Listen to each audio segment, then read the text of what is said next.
everyone. Welcome to the Camino Cafe podcast. I am Lee Brennan, your host, and I'm so glad that you are here joining us today for this new episode. Great things are happening all over the Camino right now.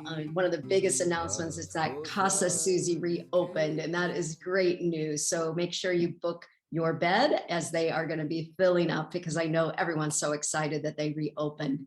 Also, 2 new affiliates have joined our group of affiliates. We already had Spanish for the Camino and Camino Concierge, and now joining them is Camino Confidence. And Camino Confidence is a Camino tour group that offers retreats for women as well as Camino planning, and Camino Stella. And Camino Stella offers concierge service here in Santiago, as well as a pilgrim balm, photography from the Camino, and walking tours. So there's some really great things going on here. These affiliates, I'm so grateful that they support the Camino Cafe, and I in turn support them. So they are businesses that I trust and can highly recommend that you might want to check out. So today, boy, what a great interview I'm introducing to you today. We have Shoshana Kerewsky, and Shoshana just wrote a book called Kintsugi, Camino, a Memoir. And wow, what a book. She sent me a pretty big sample of the book, and I read through that, and I am totally hooked. I think we had a great conversation. Things get deep, and we talked about so many different topics, but I think you're going to enjoy meeting her. So let's get to today's interview. Shoshana is with me today, and I am just delighted that you are joining us. She is out in Oregon, and it's early morning for her, late afternoon for me, but we're making it work. So thank you for coming to the Camino Cafe. Thank you for having me.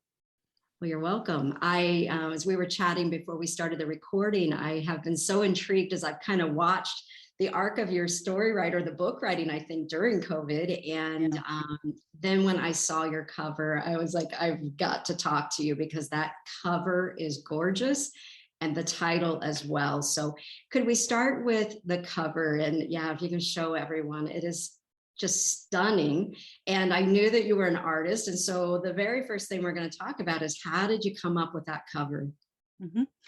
Yeah, well, I was in Santiago de Compostela, and it was my last day, and I was taking some photos of the cathedral from different angles from the neighborhoods, so not just in the city core, and I was actually trying to find the address where I was going to donate all of my gear before I left, and there was just a nice kind of straight view of the cathedral between pretty nondescript apartments, but the sun was really big and the sky was kind of hazy gray, and I just took a snap of that with my phone. And then when I was thinking about covers for the book, I wanted something that was clearly Camino related for those in the know, so that if you saw it on a display somewhere, or you saw it on Amazon, you would realize, oh, this is about the Camino de Santiago or about the cathedral in some way. And I have some very beautiful photos of those kind of iconic shots of people with backpacks walking on the lonely, gravelly road with the yellow canola fields and the sunflowers and the ruins in the distance, and that I didn't feel like that was what I wanted. I wanted to use the cathedral, and I thought I would play around with some online image editing programs, and I ran it through several iterations of several different programs to kind of get the look that I wanted. And so that's I wish that I could do that kind of swirly business on it, but that was a computer that did that. But I liked it because this was empty sky. And when I saw this design style, kind of a Van Gogh-y design style, I thought, oh, well, that looks like the Milky Way, so that fits. Yeah. And then I was able to manipulate colors and saturation to get it a bit of a rainbow progression, and I thought, well, that's good, because there just are not a lot of LGBTQI books about the Camino, and I identify as lesbian, and so I wanted a little bit of that. And then one of my friends said, hey, that turret there kind of looks like a seated Buddha. And I thought, well, that's nice, that works. And then somebody said, so, but what's with the gray sun? Is that supposed to represent breast cancer? And I thought, yeah, okay, fine. I mean, I'm willing to take found symbols. And I tried it in a couple of different colorways, and people actually some of my friends liked other colors that were duller better, but it looked like Soviet science fiction. And that wasn't the look I was aiming for. It looked like kind of post-apocalyptic 1978, like post-radiation. It just was not quite the look. But I think that the cover also, for me, once I started popping the colors up, really captured the hallucinatory feeling that I think many of us have after we've been out on the Meseta. And I was walking in successive heat waves.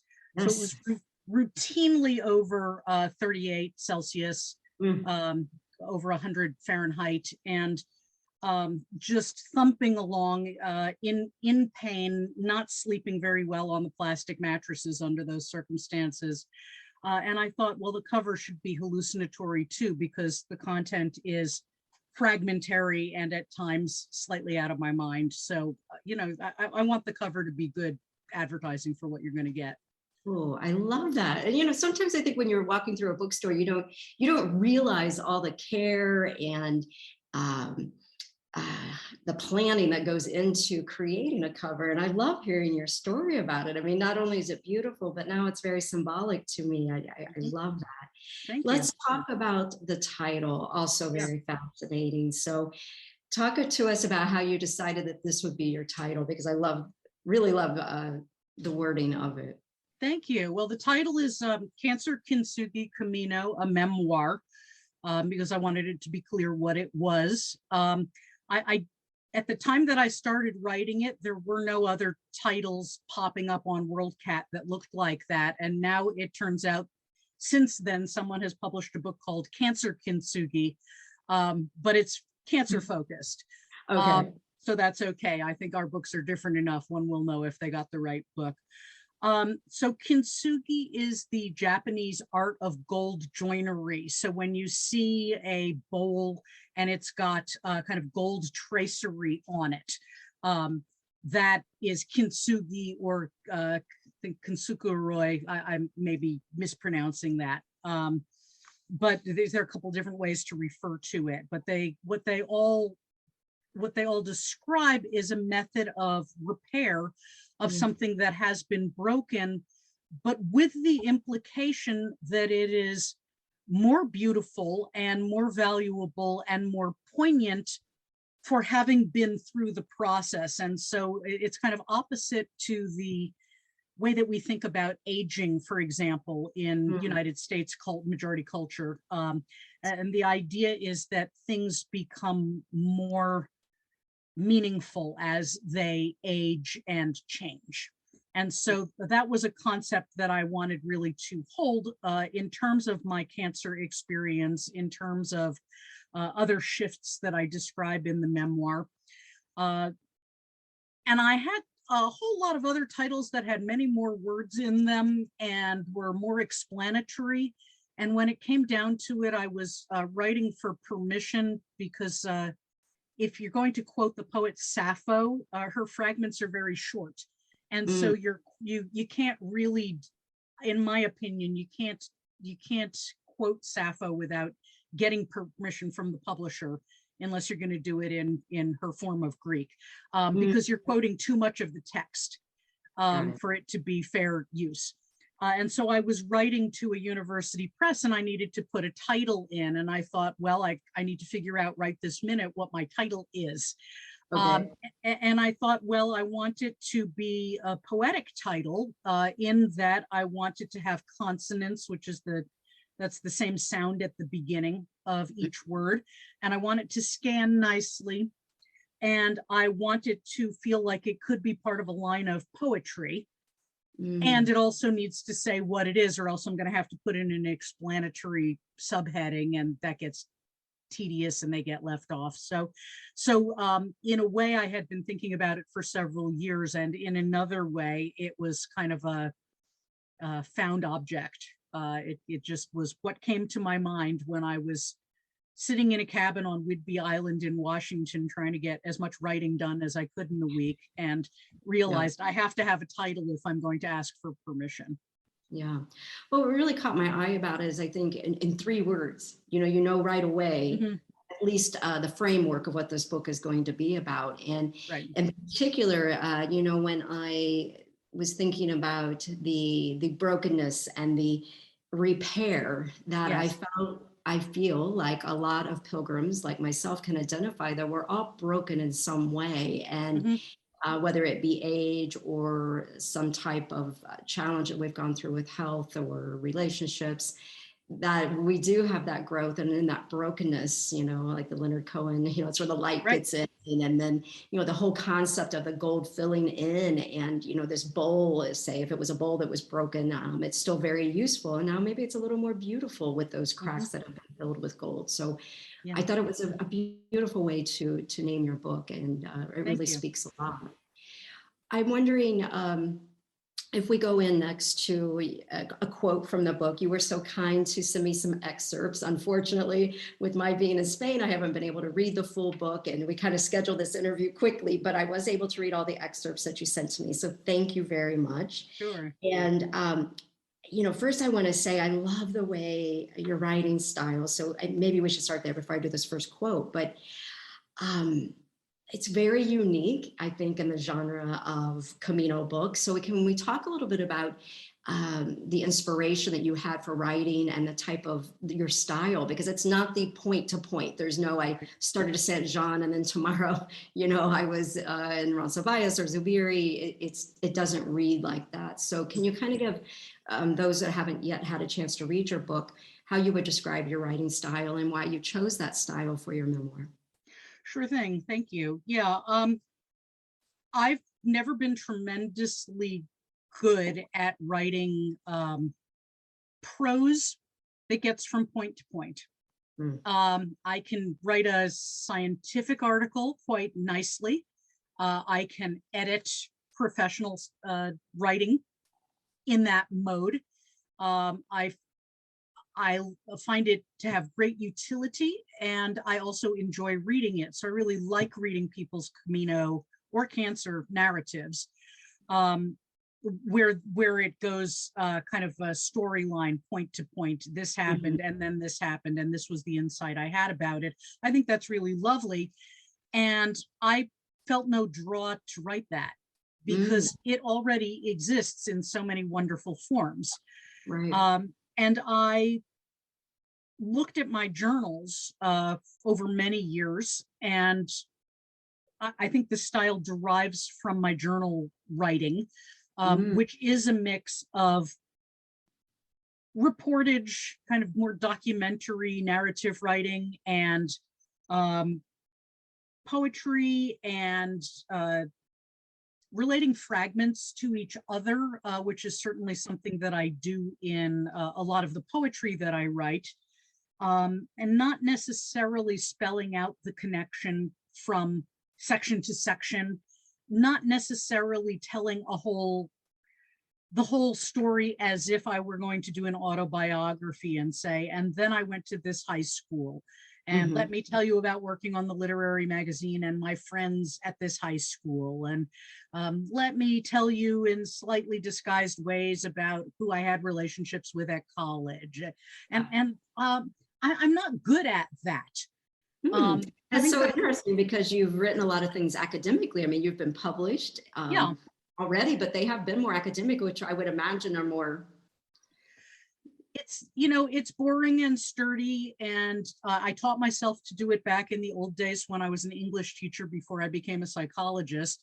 And I teach my students to do it, and I sometimes give them my writing from my first couple of years at college, my academic writing, and they say, well, but Dr. Kerewsky, this is terrible. It's not organized.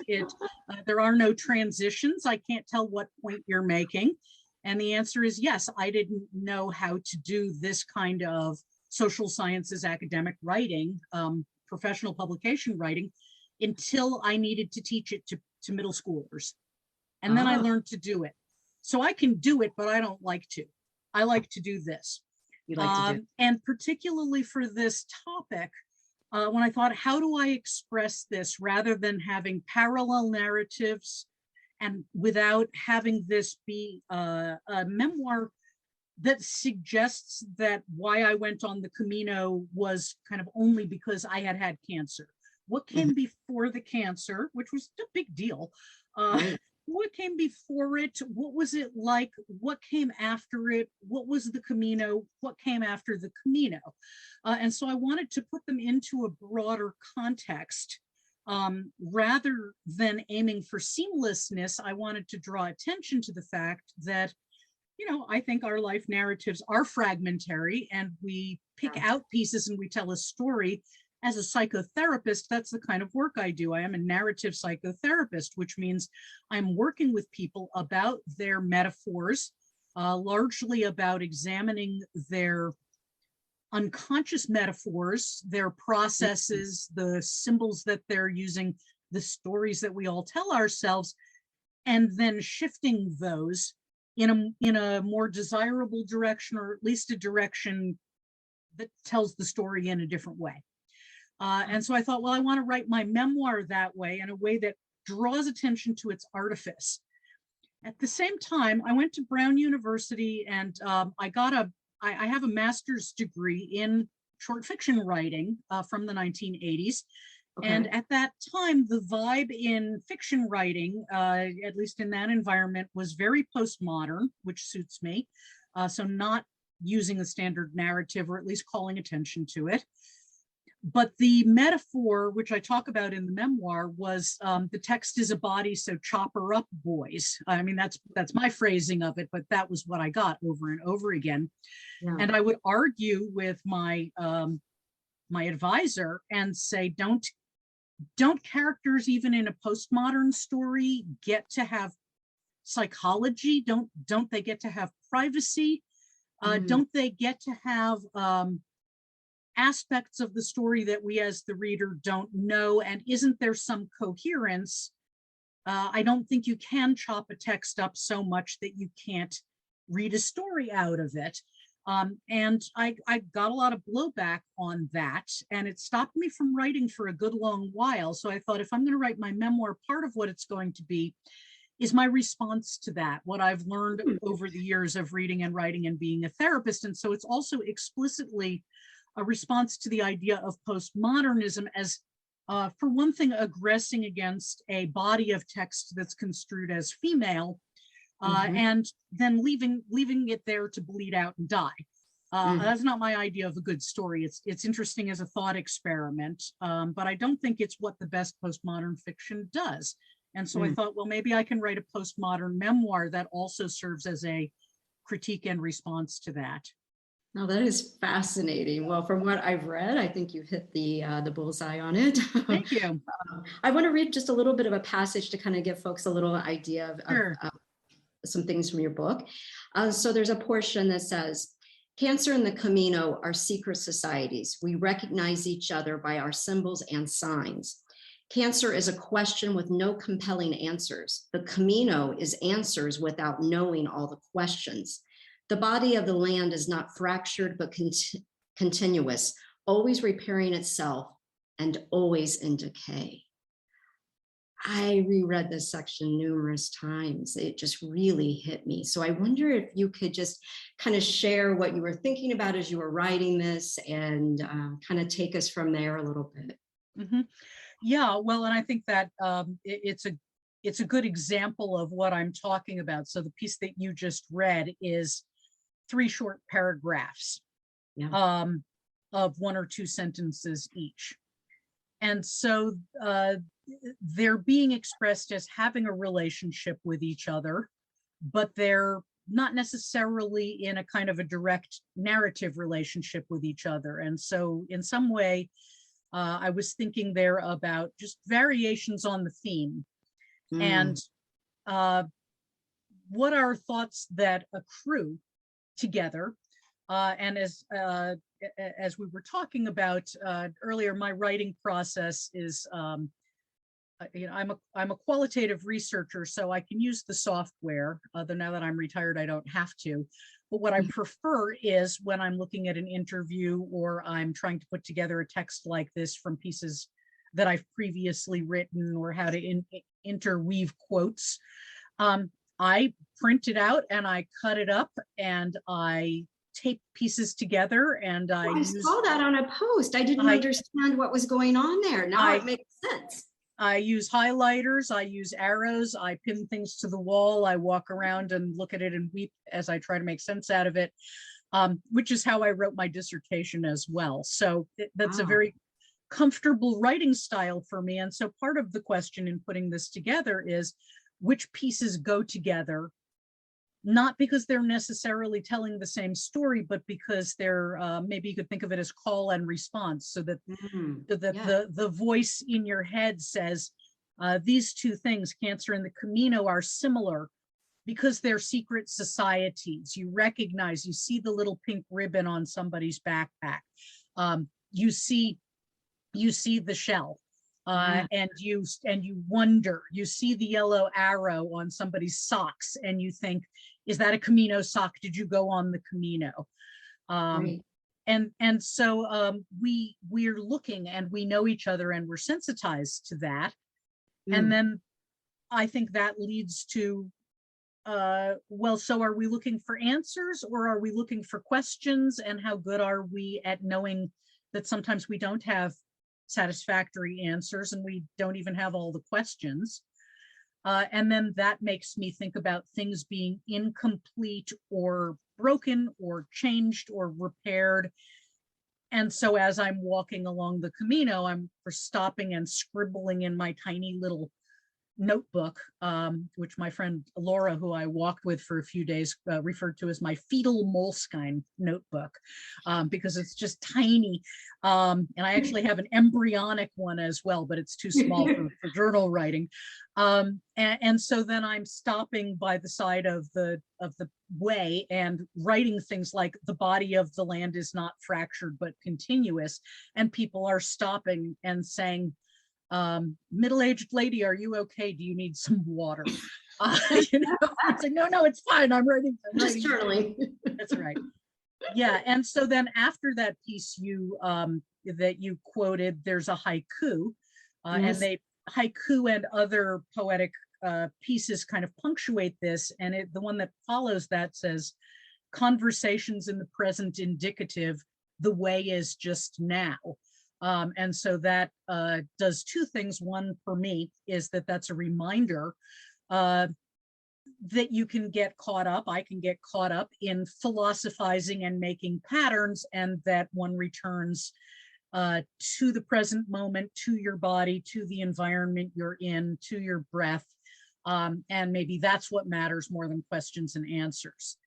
So hopefully it accomplishes that as kind of a coda to that section of the book, and also the form that it's in, the form that the memoir is in large part, is Basho's Haibun style. So Narrow Road to the Interior is in that style, where he will tell a paragraph or two, sometimes up to a page, of travel narrative about what he was doing, deceptively simple, but picking out details that form a harmonious whole.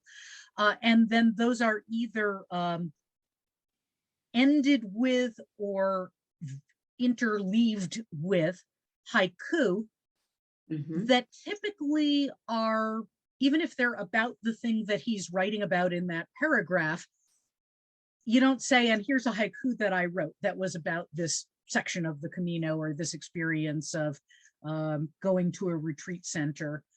And I like that form very much because it is discontinuous on one level, and for an active reader, highly continuous, because you're asking, well, how do these things go together? Yes, yes. And there are a couple of books of Camino poetry, some of them in English, some in Spanish, that I've read. And there is a cancer narrative. I just read a lesbian narrative called Tough Girl. I haven't read that. Yeah, she was an Olympic swimmer from Portland, Oregon, from the Portland area. And one of the books that I read, and I think it was one of the cancer ones, does use the Haibun form. So I tried to read Camino books that were not just the regular all day and all night I read Camino books and all day and all night I read cancer memoirs, but also was about some of the more specific topics that I was addressing to make sure that I wasn't stepping on anybody's toes, and that there was a reason for me to tell my story in my particular way rather than it being repetitious.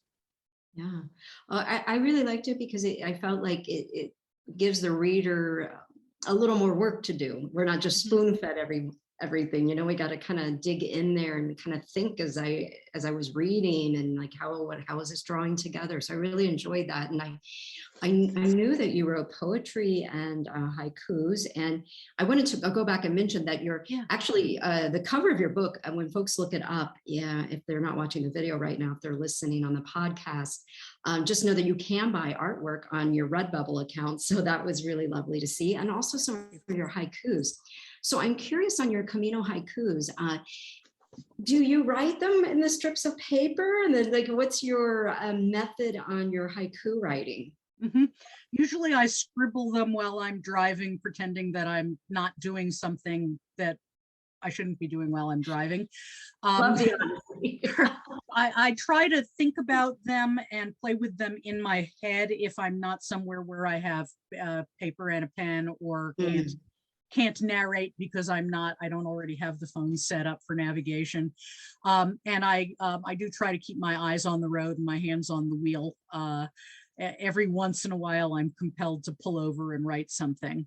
But mostly what I do is I say it to myself again and again, and I say it out loud, and I pay attention to the sounds and the rhythm. And I try to figure out how to remember it, at least enough that then I can revise it if I haven't done that in my head. And if I get where I'm going and I remember that, then I write it down. And if I get where I'm going and I don't, then I say, this is good practice, just letting it go free, and maybe it'll be back when I drive back home again. Yeah, I've tried my hand at some haiku writing, and I found it, I don't think I'm very good at it, but I found it extremely meditative. And I wanted to ask you about that. Is it a source where you feel in flow as you're writing your Camino haiku or other haikus? Is it meditative for you? I think really almost all of the writing for the memoir, for example, which is a mix, and a mix of different writing styles as well as that. And that all felt like flow, except for the section where I was writing about cancer and trying to be really in the moment with it, because that was an experience of being, in many ways for me, knocked out of flow. And really being more in a recording mode, and just grimly accounting for my experience. And so I think that stylistic difference was important for me to demonstrate in the memoir as well.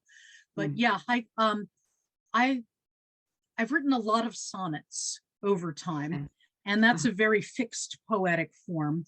And so I can count off syllables without even being aware I'm doing that. I can write you a Shakespearean or Elizabethan sonnet in an hour with a topic or an image. It may not be great, obviously so, but I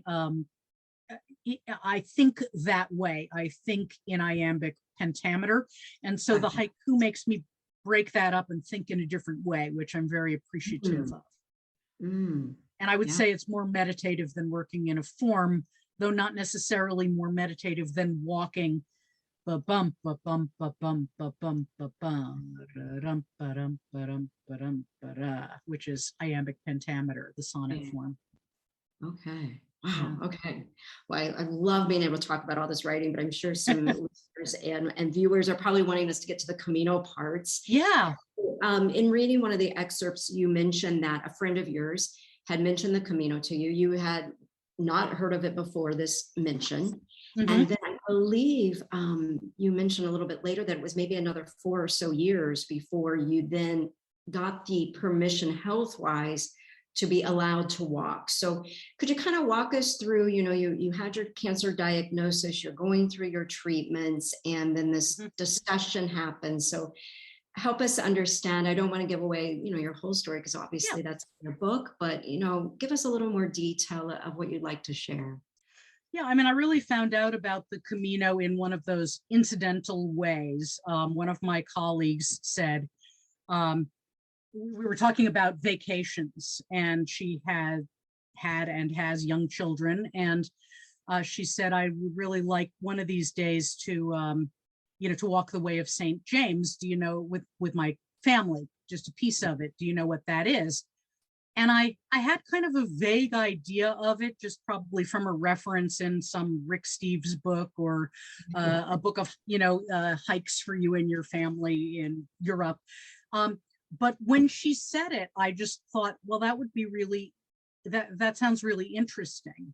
Mm. And I didn't immediately think that I would do it because it was also a pilgrimage trail. I'm Jewish. That was not my pilgrimage. Yes. And I should say I'm a Jewish atheist, so it's not my Right. pilgrimage in two different ways. Um, Yeah. and and then and so I'm going through the whole cancer thing, and that's for the kind of cancer I had and the kinds of treatment that I did. That was pretty much a year of active more than half a year of active treatment, and then a certain amount of time to adjust to what they don't refer to as active treatment, which is hormone suppressing medication. It makes it for me.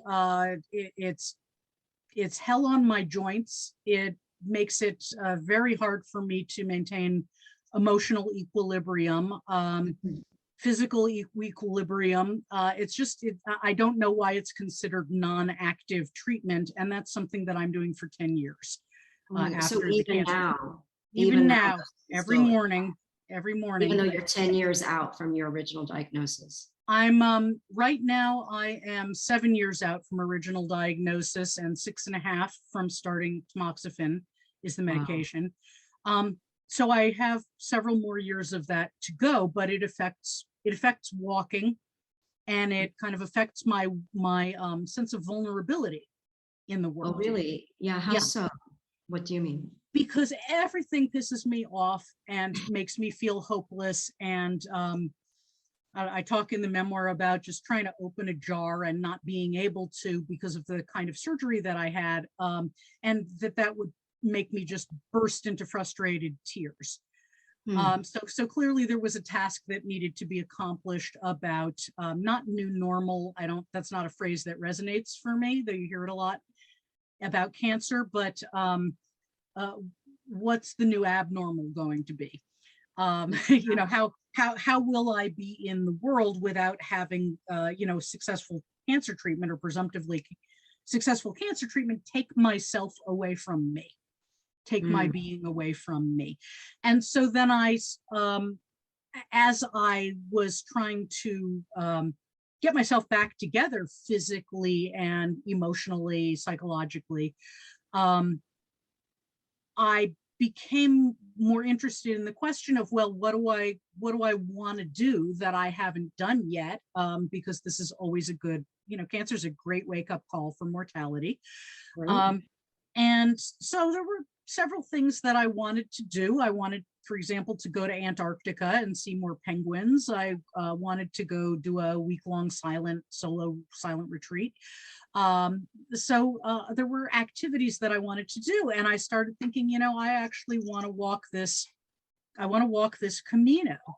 I am, I'm Jewish all the way down, according to 23andMe, Yes. and from mostly, well, almost entirely from Europe. There's a little East Asia and a little North Africa in there, but looking like around 10% Sephardic Jewish, which would be Iberia, and then around 80 something percent Ashkenazi, which would be primarily, Russia, Ukraine, Czech Republic, Poland, Germany. And so this is where my people are from. But when I go to Europe, I feel kind of anxious every time I go to Notre Dame or some other cathedral. It looks very beautiful and I want to engage with it. And I also feel really angry and excluded and exiled and kicked out and victimized by the other European cultures in which Judaism resided. And I think that's just historical fact, but I thought, well, it's been, over half a century that I've been feeling that way, so maybe it would be time to let go of that story.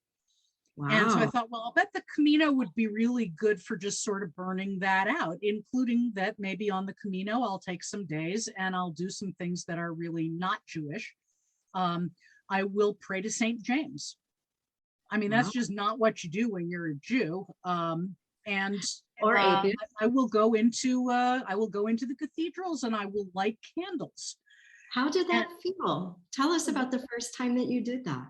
Well, it was creepy and weird, but I felt like it was weird, so I persisted anyway. I mean, in the same way that, if you've ever gone to somebody's, I mean, not even necessarily religious services, but cultural events, and it's strange, right?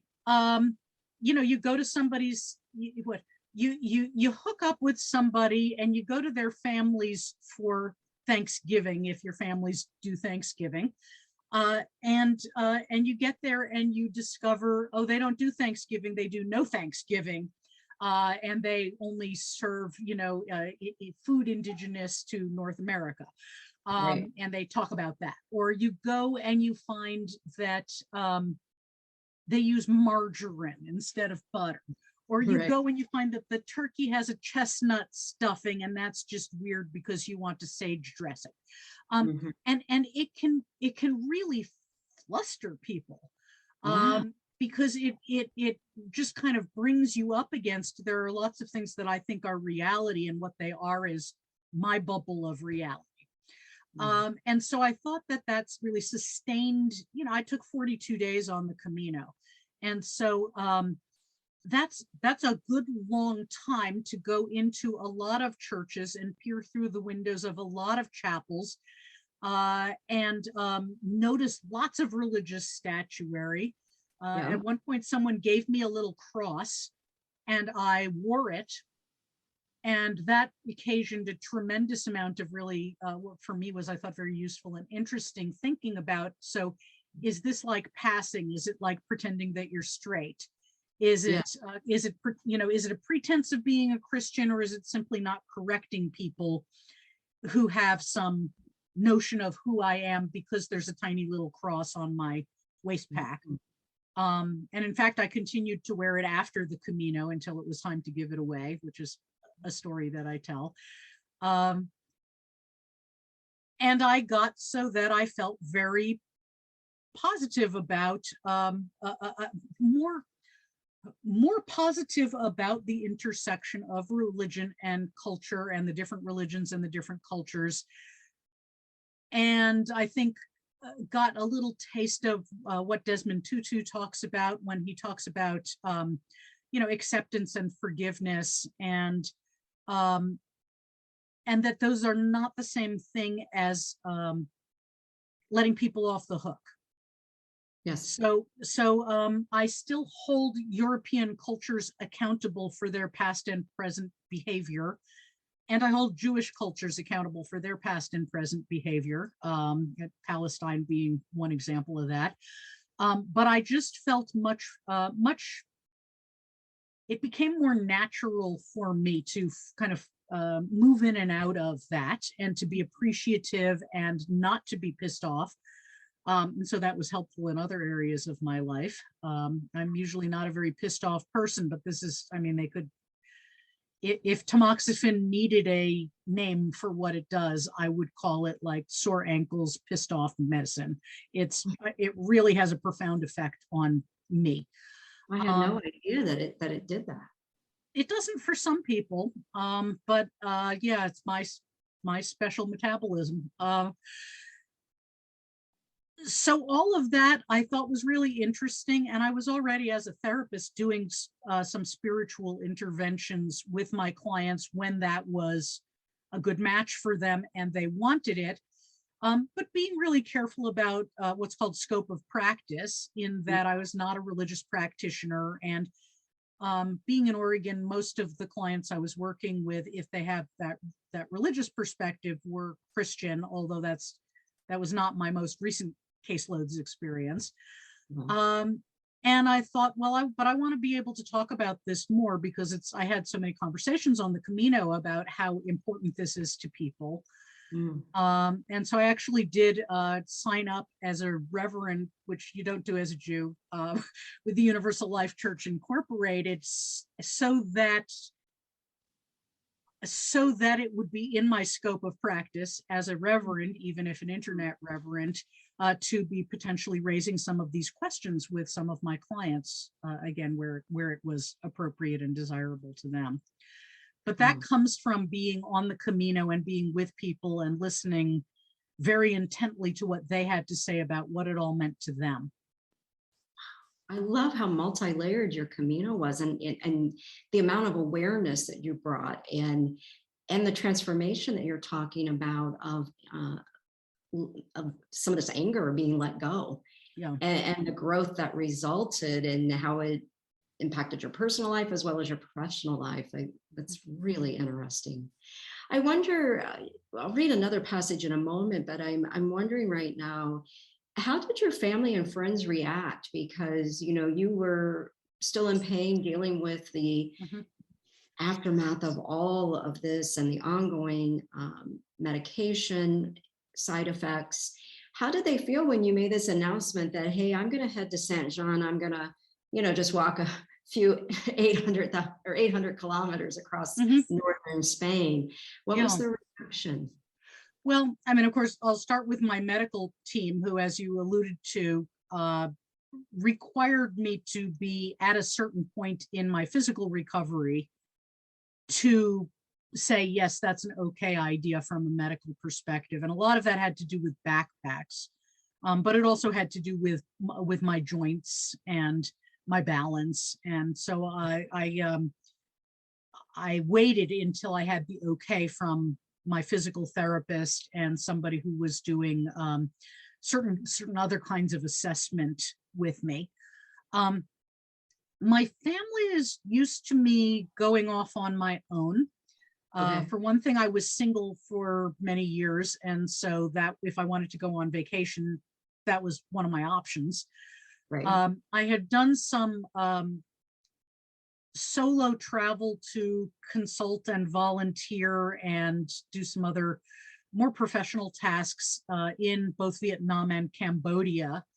And by the time the Camino came up, I had been to Antarctica on my own, that is on a ship with other people, but traveling on my own. I had been to a silent meditation retreat on my own.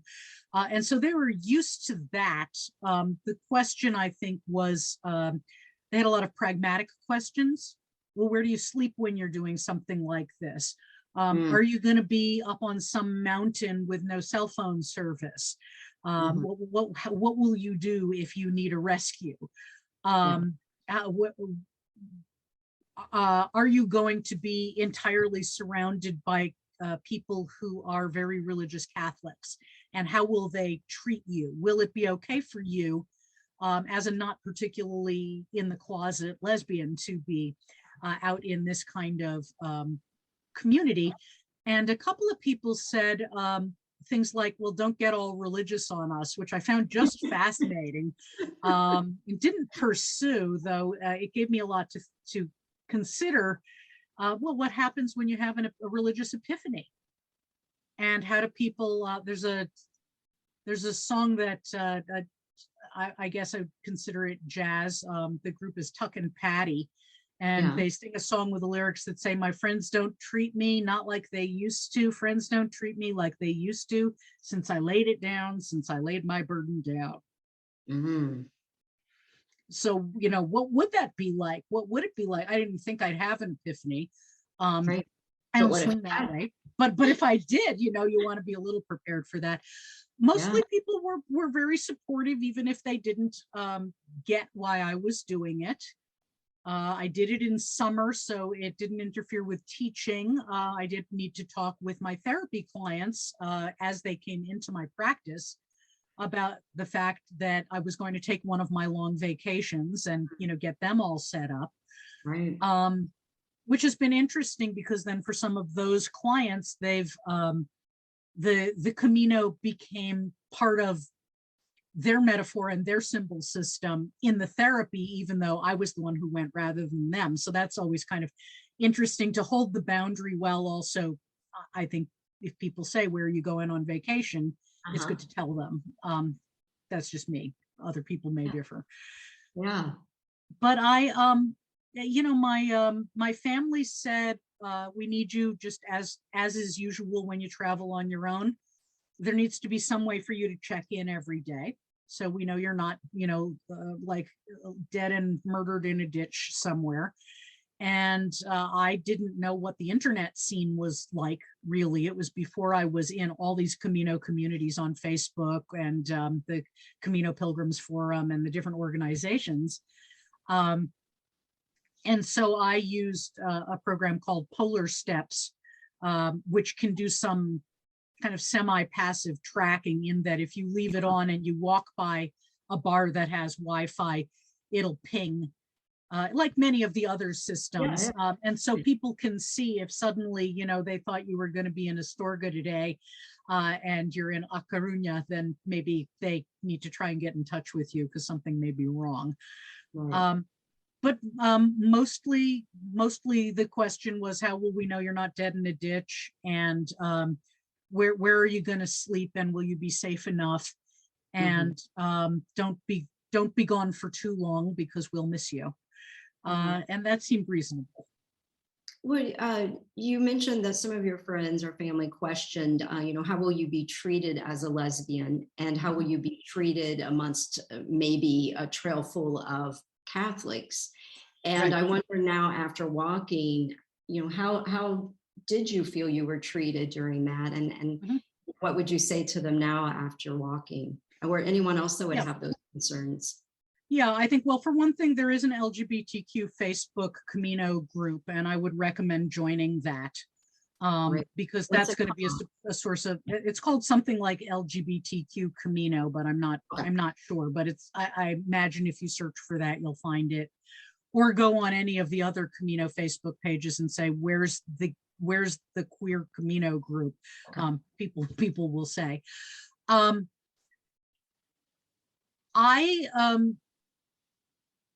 I didn't, I am neither in nor out of the closet, I guess I would say. I don't tend to raise that aspect of my identity unless it's pertinent to the conversation. So I was not wearing a rainbow patch because it's been a really, really long time since I had this realization about myself, and I find it kind of boring.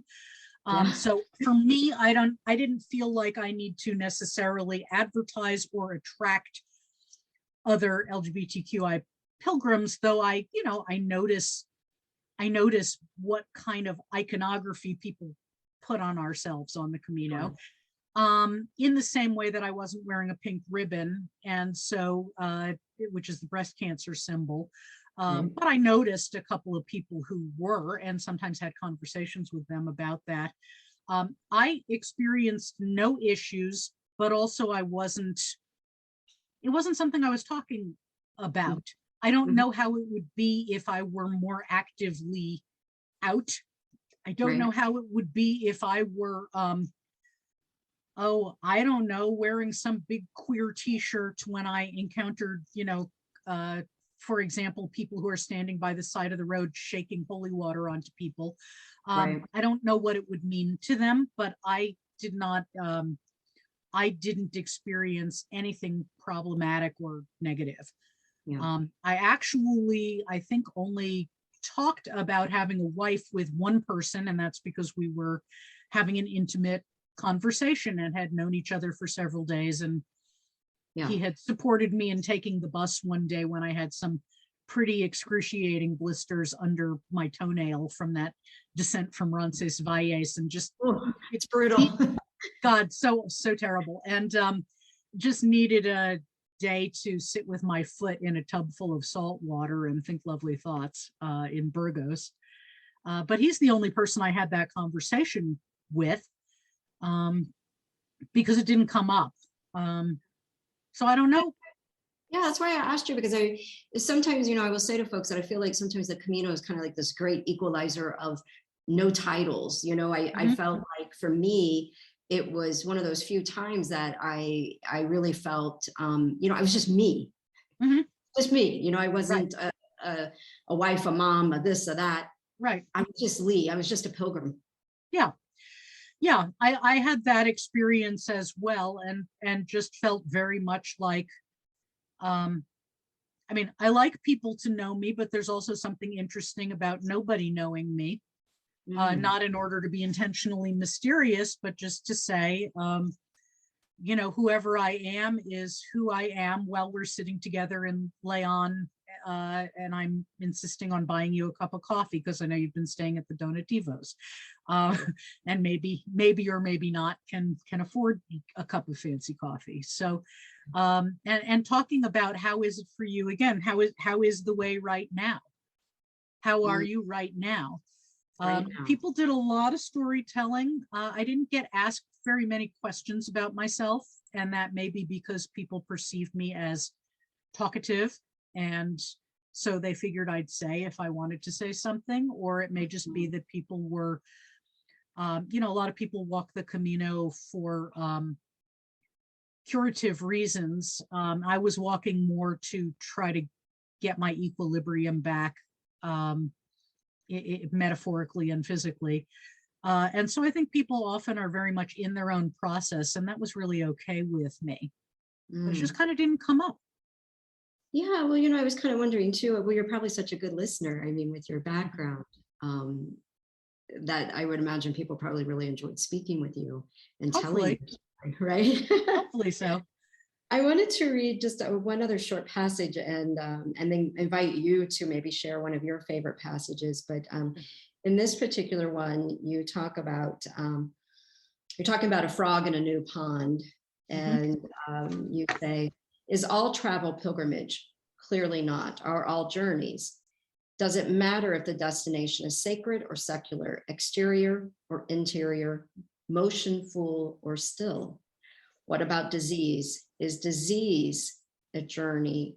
Is a journey a disease? Is cancer a pilgrimage? What about cancer treatment?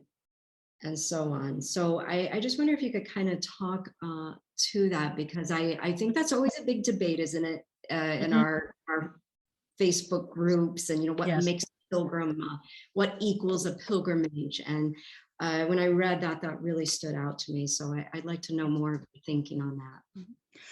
Yeah, thank you. Well, I'll start by saying I don't have answers to any of that. And I think it's fun to juxtapose experiences or ideas that either are not necessarily immediately culturally relevant to each other, like going on a pilgrimage and having cancer. Don't tend to get compared that much. Or when they do, they may get compared in particular ways. And so how do you shake it up and make those metaphors really live?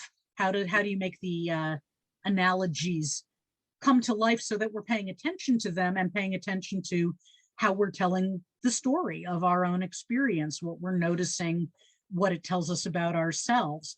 So I don't have answers, and I don't have answers about what makes somebody a pilgrim or what makes it a pilgrimage. I know a lot of people really want to define that, and it's really important to them. And it's not for me to say that that's not important. It's not important to me, and I would raise the question about it. What if what you're thinking, what if the model that you're developing is not the only way to see things? What would that mean for you? The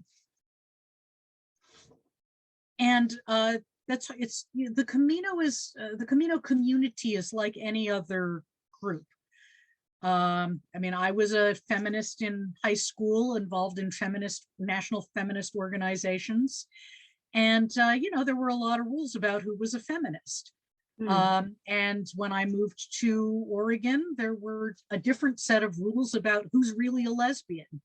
And our bisexual people, really members of this community, and who's really Jewish, and splits in, synagogue communities.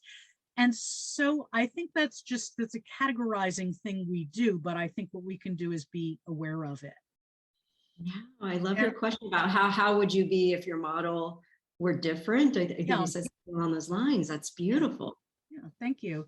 I mean, I think about Hesse's Magister Ludi, the glass bead game, quite a lot, actually. And I think about making patterns that are very beautiful, and sometimes making patterns kind of like, cook-off television shows where it's like, oh, and by the way, you have to use asparagus and fennel in your dessert. It's like, oh, okay, I like that challenge. I could make it. But, what happens when you play with the rules? And I think that relates back to this idea that I was telling you about from my training at Brown, about what happens when you shake up the narrative. What happens when you shake up how you tell the story? And I have a friend who just wrote an article about how is a review of Alice Walker's new journal publication by Paula Smith. And she talks about, the journal as a different writing form, and different ways of expressing what your journal is.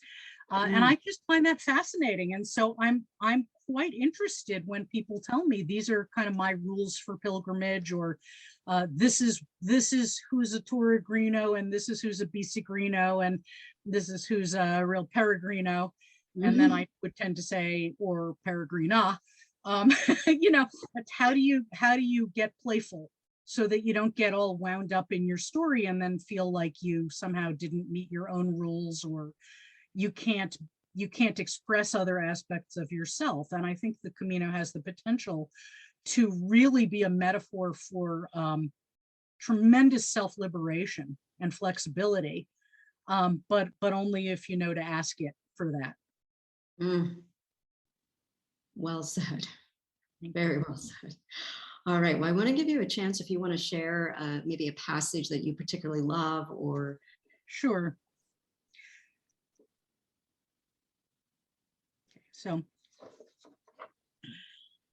it helps to have lived in Jerusalem among my co-religionists with whom I didn't share a religion. We figure out how to live in peace by understanding others' practices as not idolatry. It helps to have had cancer, learned rituals and rites that hold death's reality front and center. The proliferation of human rituals and icons shows how we yearn toward meaning, and that it is easiest to remember and reinforce when it is repetitive and concrete. Although I wasn't raised with Jewish religion, I was raised in Jewish culture, although often not overtly identified. This makes it hard for me to see symbolic representations of the divine as licit.